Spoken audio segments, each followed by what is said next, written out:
This is the new series of my challenge to share the Sashiko stories. And I wanted to have somebody to interview me about Sashiko questions. And Ty, my friend, new friend, which we have been friends for the last 2 years or so, uh, agreed. And he generously helped me to be interviewer. So I would like to welcome Ty, and then he's going to ask me a question about Sashiko, and I might ask him back some questions. And I hope that this kind of dialogue is going to help us to understand what Sashiko is and what is the kind of ongoing issues, how to respect Sashiko and such. All right, Ty, thank you so much for coming. Can you introduce yourself a little bit? Of course, I'm Ty Diaz. I'm an 18-year-old artist from New York, originally from New York City, but just moved right outside of it. And I really found Sashiko through Atsushi. I found him online, and I really was kind of just intrigued by what it was. I never really heard of it before then. So I followed him for a couple of months, starting from around February to like midsummer, and then I was able to squeeze my way into one of his workshops last minute. And from there on, we've just been developing our relationship, and it's been nothing but true experiences and growth because of his honesty and his openness. And I'm still obviously very new to Sashiko, but it's been a great experience kind of coming from nothing and then being able to be, I wouldn't say like indoctrinated in any way, but like brought into this world through someone with such an open mind, but also great values. Thank you. When you took my workshop, you are 16, correct? You were 16. No, I was 17? I I had just turned 17. It was like 4 days or something. Oh my gosh. So he could be my son. If I was married to my wife right after the college, he could be my son's age. Yeah, I was 22. Yeah. Yeah, it's crazy, but at the same time, he's not. I did not choose him because of his age. His question is very progressive. He provoked me to think a lot of things, and I would like to introduce his questions and my answer to that. This is like a new trial, and I will probably stop talking at some point because his question can be quite good. But this is also altogether, it's gonna be a new trial to explain what Sashiko is from another part of my thinking. All right, so today's topic is the boundaries, and this is something actually Ty brought over the emails or DM, Instagram. He wanted to talk about it. So let's kind of dig into the boundaries. What was the question that you could ask to me? I mean, my primary question coming from more of an art background was what are the boundaries of the style, design, and just like the overall process of Sashiko while still maintaining that essence that you talk about all the time throughout your stories. Hmm, Because at the end of the day, I do see a great potential, and there is so much potential in Sashiko itself, but you also want to move forward in the proper way. right, right. Um, to come to that question, I mean, to like long story in short, I don't think there is any appropriation in design itself, unless one the artist acknowledge the stories behind the word Sashiko. And I understand that your questions, your worries, your concerns is based on the fact that some specific design might be somebody's property or somebody's cultural property of that.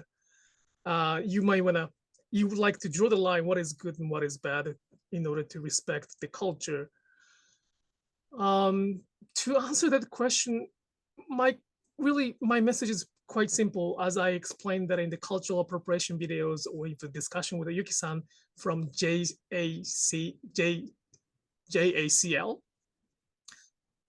There is no such a thing as cultural appropriation to me. In Sashiko, as long as they acknowledge the stories behind it. But can you kind of elaborate that? What is the cultural boundaries you're kind of thinking? What is I mean, look for you? What is good and what is bad? from an outsider's perspective, I really don't have any sense of what is right or wrong. I'm taking in the stories as I hear them, and Mm, you want to acknowledge them and you see what's being put out, especially by people like you, because I don't really see Sashiko too often, at least in like my own personal life. Right. So seeing it from you, there's a very specific way it's done and is carried out from just being, I mean, you always do nearly all this, the traditional indigo dye and the white stitching. Mm, So, you never, at least I did, always looking at you and never really looking at mm, people who are like me as well. I always thought that if I was to go across the boundaries, and even with my first pair where I bleached the denim and I'm doing yellow stitching on it, I just thought I want to be able to explore these creative options while maintaining that tradition to it. And I mm. never wanted to go too far out. Even though you have that creative desire to, it's about the respect more than anything. So where I think as a strictly creative person, I think I can do, or you'd see yourself doing any pattern or using colors in different ways. I want to know, when does that stop being the traditional sashiko that is trying to be preserved?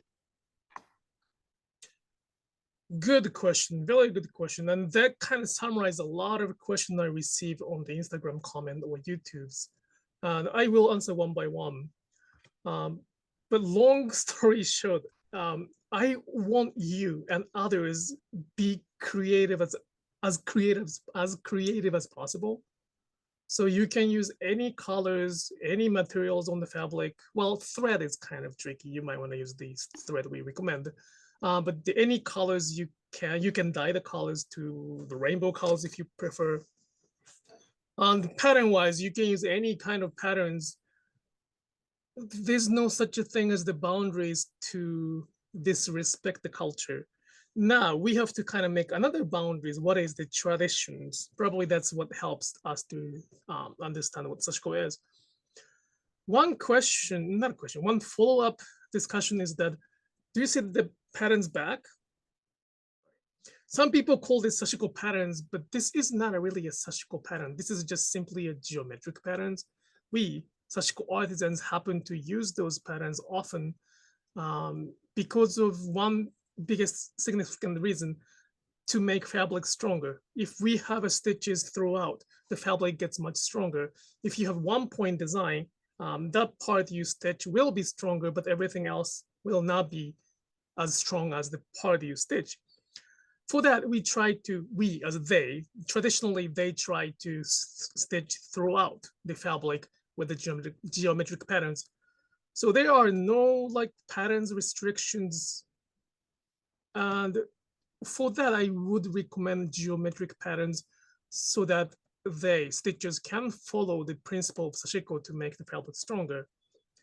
But it's not really the restriction. And go ahead. So when reading your story online, you said the geometric pattern is critical to the respect of the primary core of Sashiko. Mhm. And reading that from the outside, you kind of internalize that, or at least I did, as the pattern itself is what is like is like the core of Sashiko. And for a second that threw me off, but now with this explanation, it's not about the pattern itself, but the core of strengthening the fabric and having the pattern be all over is what's important, because obviously you want to strengthen it throughout, at least in traditional sense. So fleshing that out kind of makes it clear in my head as well, See, as this to where is it's go ahead, go ahead. as to where it's not about necessarily the pattern itself, but the core of Sashiko strengthening the fabric entirely. This is the biggest reason I asked Ty to be doing this. My Instagram writing is not like the orthodox writing. The English is not my first language, and I would like to try my best to encourage readers to read between lines. So like that Ty did exactly the same thing. Like I just simply wrote that geometric patterns throughout the denim or fabric is based on the core of Sashiko, which I meant simply is to make fabric stronger. But he thought a little bit further that it might have some spiritual meanings or some traditional meanings. So it happens because of my writing. That is the part that I can create a lot of misunderstanding. So this series is going to be helpful for us to come to the mutual agreement, or not agreement, mutual understanding on what I'm sharing and on what the people you are receiving. So yes, when they say the core and essence of Sashiko, it is quite simple and practical to make fabric stronger. And in order to make the fabric stronger, you have to do the, even patterns. That pattern does not really matter, but as long as it's even, that's okay. And I will probably have some photos on this video when I edit it. But sometimes people stitch only 4 corners of the fabric to make the fabric stronger.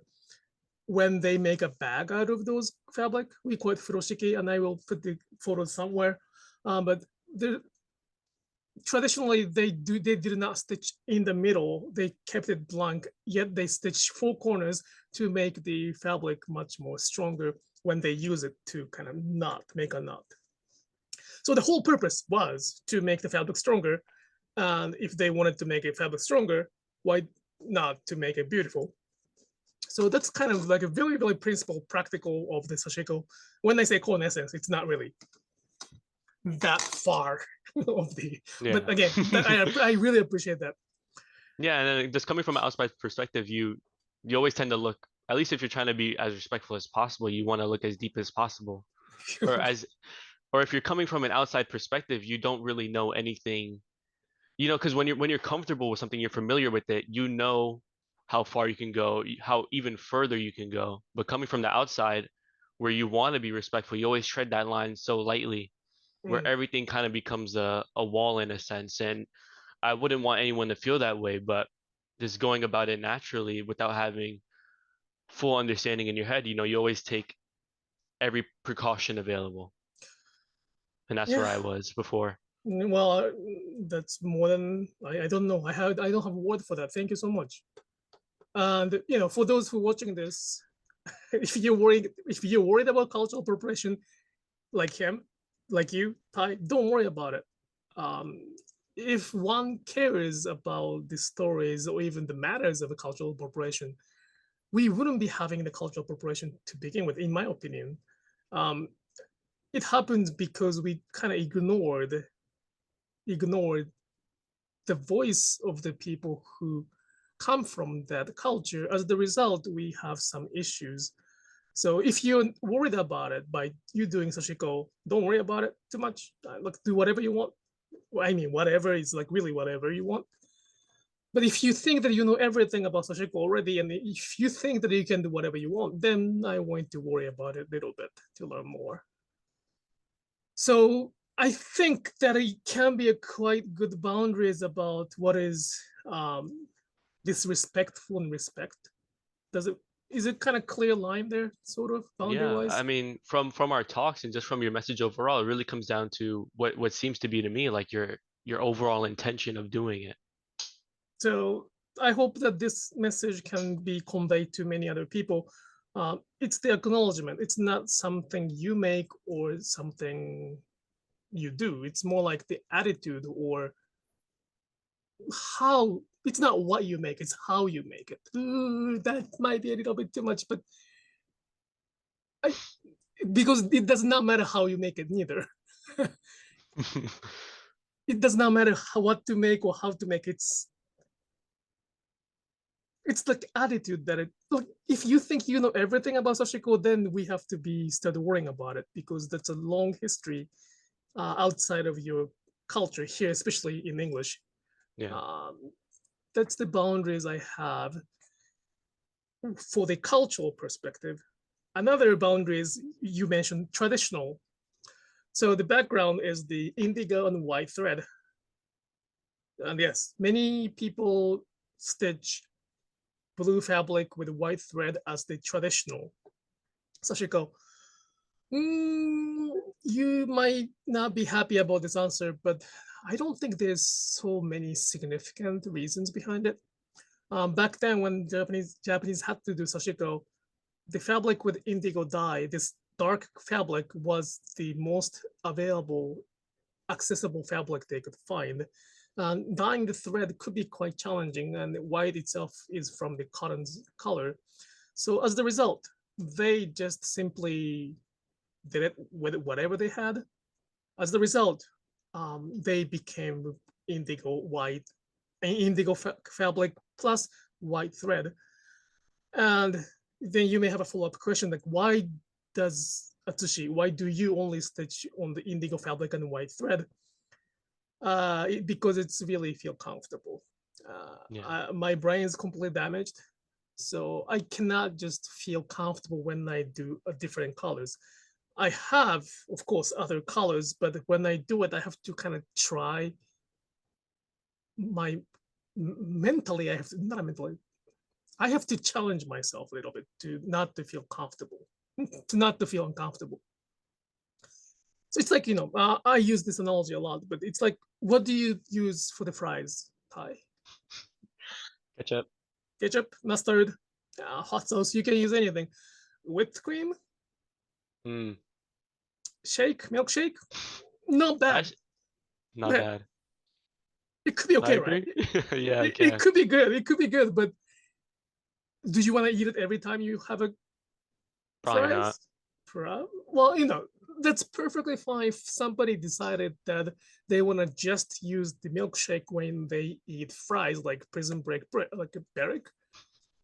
That's perfectly fine. But again, there are Japanese people who only likes the ketchup for the fries, which means the indigo dye fabric and white thread. So there's not that much boundaries for that traditional sashiko. And we have to probably bring this case to another discussion. What is the traditional sashiko? And I'm not prepared for that today. So we have to probably bring to the next session. But I hope that I answered the question of what is the boundaries between good or bad. There's no such thing as good or bad, but that's kind of the boundaries. No, we definitely got to reach a better place on where we draw those lines as individuals.